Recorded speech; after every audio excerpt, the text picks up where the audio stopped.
নমস্কার। শুরু করছি প্রতিদিনকার মতো আজ সকালে কি লেখা আছে কপালে প্রভাতী অনুষ্ঠান। অনুষ্ঠানের প্রথমে সকলকে জানাই সুপ্রভাত, শুভেচ্ছা এবং শুভকামনা।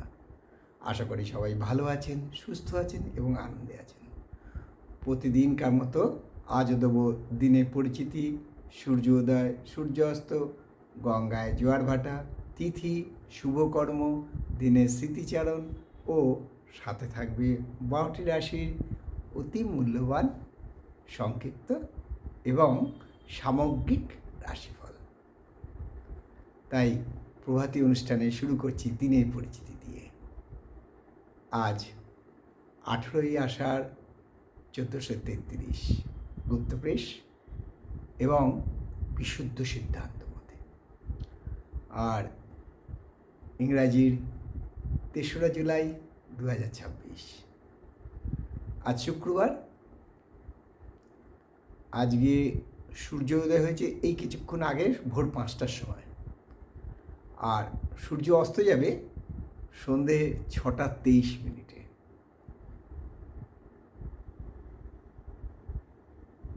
আজকে তিথি চলছে এখনও এবং সকাল 9টা 20 মিনিট অবধি চলবে তৃতীয়া তিথি, তারপর লাগবে চতুর্থী।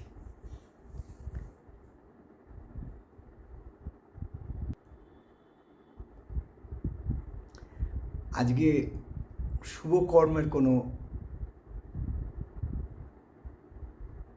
নির্দেশিকা নেই, অর্থাৎ আজ শুভকর্ম নেই।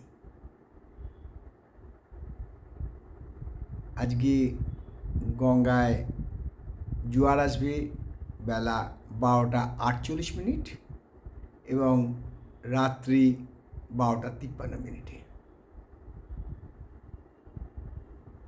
আর ভাটা আসবে ভোর 5টা 56 মিনিটে, আর কিছুক্ষণ পরেই, আর সন্ধে 6টা 1 মিনিটে। এই হলো গঙ্গায় জোয়ার ভাটা, তিথি, শুভকর্ম। এবারে দিনের স্মৃতিচারণ।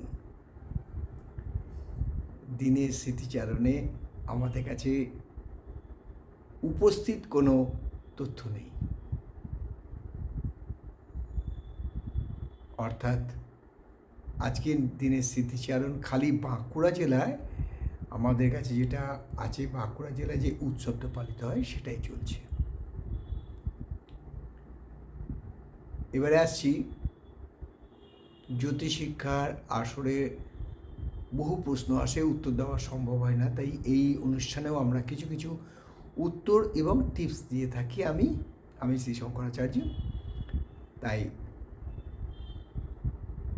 কয়েকটা জটিল এবং কঠিন প্রশ্নের উত্তর আমি দিয়ে দিচ্ছি, যেগুলো মোটেও জটিল এবং কঠিন নয়। কারণ আপনারা জানেন যে আমি এর আগেও পর্যায়ক্রমে যে আলোচনা করেছি এবং অনলাইনে যে জ্যোতিষশিক্ষা দিই, জ্যোতিষশিক্ষা আসলে আমি জ্যোতিষশিক্ষা দিই, অনলাইনে জ্যোতিষশিক্ষা দেওয়া হয়। অ্যাকচুয়ালি প্রশ্নটা থাকছে নবাংশের ছক কীরকম হয়। আমারই এক ছাত্র মেঘালয় থেকে বলেছেন, গুরুদেব, সেও প্রশ্নটা দেখে বলছে, গুরুদেব এটা কীরকম প্রশ্ন, নবাংশের ছক আলাদা হয় নাকি? তা এবং শিলিগুড়ি থেকেও বলেছেন उपाध्याय क्या पंडित जी ये आप কোশ্চেন দেখা है। তাই আমি ওদেরকে দুজনকেই বলেছি, ওরা প্রশ্ন করেছিল এবং আরও অনেকেই করেছেন, যেমন রাজীব তীর্থঙ্কর, তিনি বলেছেন, গুরুজি এটা কীরকম প্রশ্নটা হলো। আমি বললাম, দেখো, অনেকে পাজল হয়ে যায়, যে কুষ্টি করতে গিয়ে অনেকে পাজল হয়ে যায়, দশমাংশ, নবাংশ, সপ্তমাংশ, ত্রিশাংশ, এগুলো ছক কীভাবে হবে। ছক যা আছে তাই থাকে, ডিগ্রির মাপটা আলাদা হয়, ছকের কোনো পরিবর্তন হয় না। ডিগ্রি অর্থাৎ ছকটার মধ্যেই সব কিছু ডিগ্রি হিসেব করে বসাতে হয়। আপনি জেনে বলুন আর না জেনে বলুন জানি না, কিন্তু আপনার প্রশ্নের উত্তর একটাই, যে ছকের কোনো পরিবর্তন হয় না, ডিগ্রিটাকে ক্যালকুলেশন করে বসানো হয়, লগ্নটাকে ক্যালকুলেশন করে বসানো হয়, এবং 9টা গ্রহের যে ডিগ্রি আছে সেগুলোকে ক্যালকুলেশন করেই 9 ভাগে ভাগ, অর্থাৎ নবাংশ 9টা ভাগ করা হয় তার একটা ভাগে। সেইভাবে বৃহস্পতি উচ্চস্থ কি বৃহস্পতি নিচস্থ, সেই কি তার যে ভাগ্য, ধরুন যদি কারোর মেষ লগ্ন হয়ে থাকে এবং সেই লগ্নের সপ্তম হচ্ছে তুলা, অষ্টম হচ্ছে বৃশ্চিক, নবম হচ্ছে ধনু, বৃহস্পতি। এবারে দেখুন সেই বৃহস্পতির অবস্থান নবাংশে কোথায়, তবেই তার ভাগ্য কোথায় ফিরবে না ফিরবে বিচার করা যায়। যাই হোক, এবারে চলে আসি 12টি রাশি নিয়ে আজ সকালে কী লেখা আছে কপাল অনুষ্ঠানে। 12টি রাশি সংক্ষিপ্ত এবং সামগ্রিক রাশিফলে প্রশ্ন করুন, গুরুত্ব দিয়ে করুন, চিন্তা ভাবনা করে করুন। এমনভাবে কোনো প্রশ্ন করবেন না যেটা লোকের কাছে খুবই হালকা হয়ে যায়। যাই হোক, এবারে আসছি 12টি রাশি সংক্ষিপ্ত এবং সামগ্রিক রাশিফলে। মেষ রাশি জাতকদের বলবো, যারা বিদ্যার সাথে যুক্ত আছেন তাদের আজকের দিনটা খুবই শুভ, খুবই ভালো, আনন্দে কাটবে, খুশিতে কাটবে, শরীর স্বাস্থ্য ভালো থাকবে, আয় বৃদ্ধির সম্ভাবনা আছে। আর বৃষ রাশি জাতকদের বলবো যে যারা ব্যবসার সাথে যুক্ত আছেন এবং যারা কন্ট্রাক্টারি ব্যবসার সাথে যুক্ত আছেন, অর্থাৎ চুক্তিদারি বা কন্ট্রাক্টারি ঠিকাদারি এইসব জাতীয় কন্ট্রাক্টর যাকে বলে এক কথায়, সেই ব্যবসায়ীদের আজকে প্রচুর লাভের সম্ভাবনা আছে। শরীর ও স্বাস্থ্য ভালো থাকবে, মানসিক উদ্বেগ হ্রাস পাবে।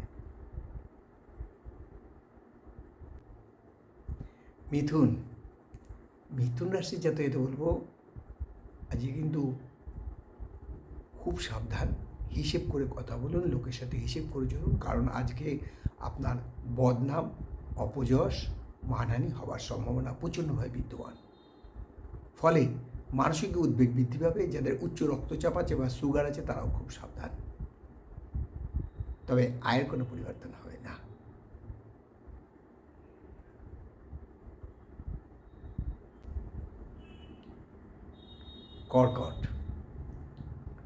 কর্কট রাশি জাতকদের বলবো আজকে কিন্তু মানসিক অস্থিরতা বৃদ্ধি পাবে, ফলে মানসিক চঞ্চলতা বৃদ্ধি পাবে।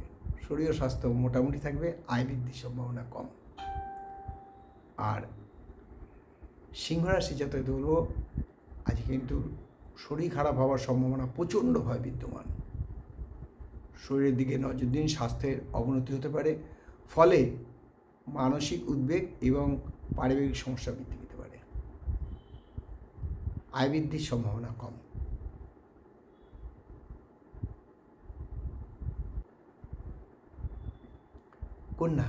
কন্যা রাশি জাতকদের বলবো যারা রাজনীতির সাথে যুক্ত আছেন তারা খুব সাবধান। আজকে রাজনৈতিক অস্থিরতা বা রাজনৈতিক চঞ্চলতা বা রাজনৈতিকভাবে পর্যদস্ত হতে পারেন, ফলে মানসিক উদ্বেগ বৃদ্ধি পাবে। শরীর ও স্বাস্থ্য মোটামুটি, আয় বৃদ্ধির সম্ভাবনা কম।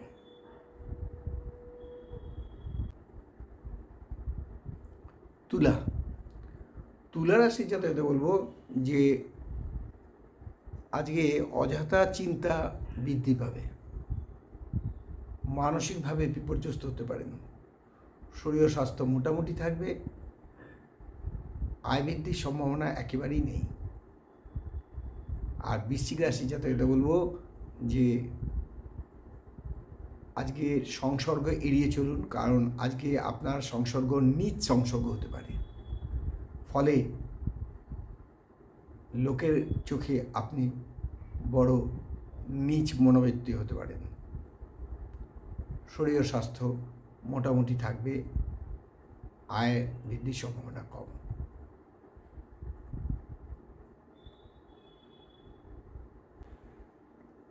ধনু ধনু রাশি যাতে বলবো আজকে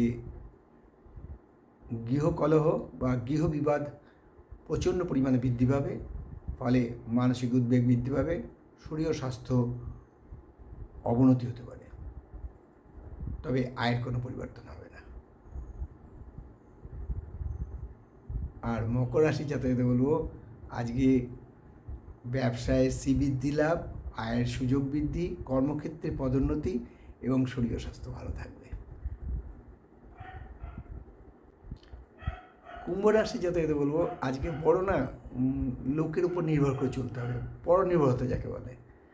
হ্যাঁ ঠিক আছে, ও করে দেবে, হ্যাঁ ও করে দেবে, এইরকম জাতীয় ব্যাপারটা।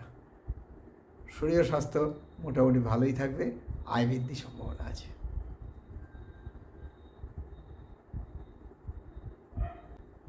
আর সর্বশেষ রাশি দ্বাদশ রাশি মীন রাশি।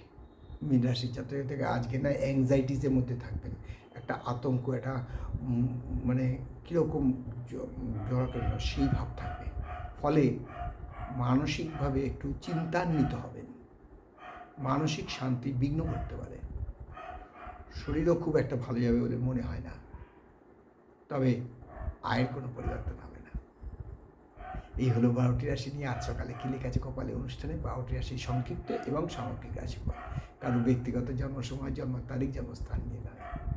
তাই শেষ করার আগে আবারও বলি, এই অনুষ্ঠান আপনাদের অনুষ্ঠান, আপনারা যোগদান করুন, জ্যোতিষিক্ষা আসরে যোগদান করুন। খালি সাবস্ক্রাইব করলে হবে, কোনো টাকা পয়সা লাগে না। আপনার মতামত আপনি পেশ করবেন, আপনার কোনো সমস্যা আমি সমাধান করব। তাই শেষ করার আগে বলি, মা দশমহাবিদ্যার কৃপায়, দেবাদিদেব মহাদেবের কৃপায় এবং শঙ্খচক্র গদা আবদ্ধধারী নারায়ণের কৃপায় সবার মঙ্গল হোক, সবার ভালো হোক, সবাই সুস্থ থাকুক, শান্তি থাকুক, আনন্দে থাকুক, এই কামনা করে আজকের অনুষ্ঠান শেষ করলাম। আবার আগামীকাল পাতে দেখা হবে।